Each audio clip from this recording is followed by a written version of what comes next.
Bueno, aquí vemos cómo son los cambios de estado. Es posible cambiar de un estado a otro intercambiando energía con el exterior. En el siguiente esquema se pueden ver los estados y su relación. De sólido a líquido se llama fusión. De líquido a gas, vaporización. De sólido a gas directamente se llama sublimación directa. Ahora, si vamos a la inversa de gas a líquido, es condensación. De líquido a sólido, solidificación. Y directamente de gas a sólido, sublimación inversa. Bueno, una curva de calentamiento es un gráfico en el que se va a representar la evolución de la temperatura de una sustancia en función del tiempo en que nosotros suministramos el calor. Por ejemplo, veamos el gráfico siguiente. En este gráfico vemos que se representa el calentamiento de una muestra de agua de menos 10 grados Celsius hasta 100 grados Celsius a una presión de una atmósfera. Entonces, en el eje Y, la temperatura, en el eje X, el tiempo. Vale, vamos a suministrar calor porque vamos a pasar, es una curva, o sea, una gráfica de calentamiento, y entonces vamos a tener el sólido en la parte 1 de la gráfica, de menos 10 a 0 grados. Todo ese estado es hielo sólido, porque en este caso hielo es porque es agua. Y vemos que, bueno, en la gráfica está la zona 1, que es la A en la descripción.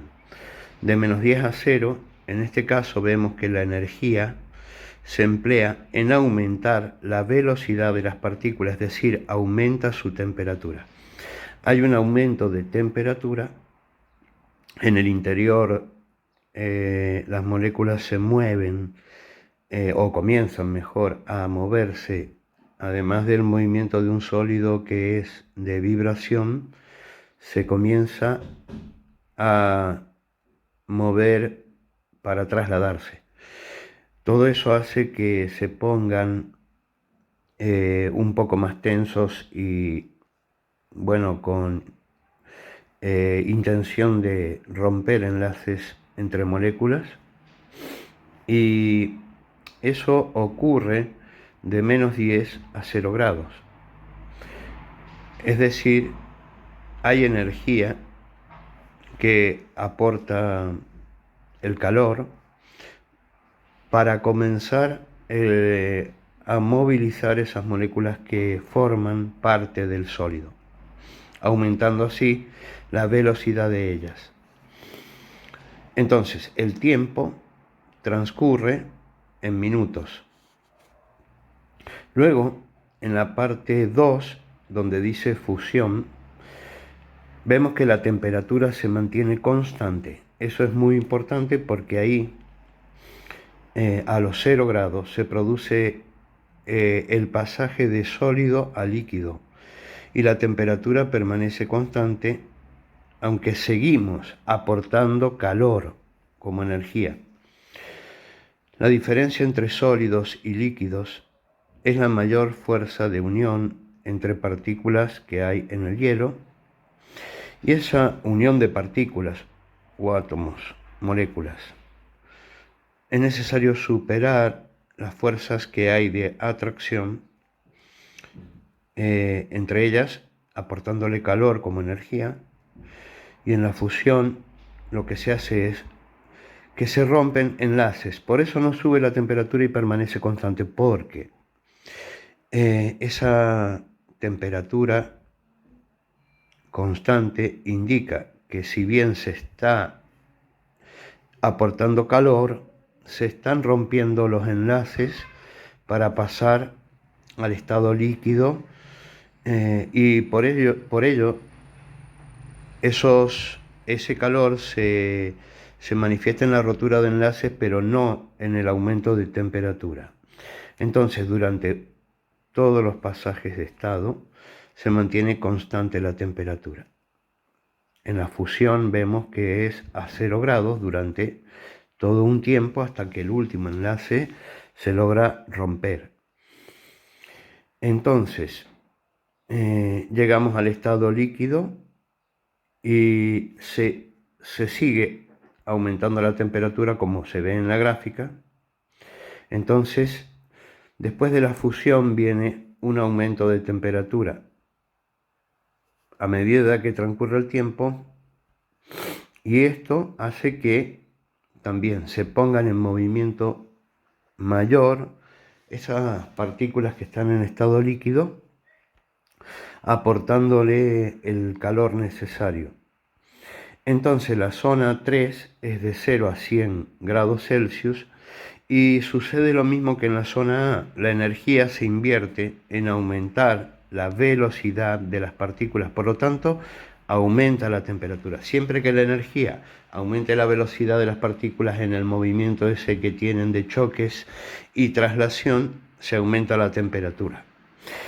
El tema es que cuando se llega a la zona D, a la 4, zona 4, a 100 grados Celsius, donde dice vaporización, se mantiene otra vez constante la temperatura. Esa temperatura constante significa que se sigue aportando calor en forma de energía, pero se emplea para romper enlaces del líquido, moléculas líquidas, para que puedan desprenderse como vapor, como gas.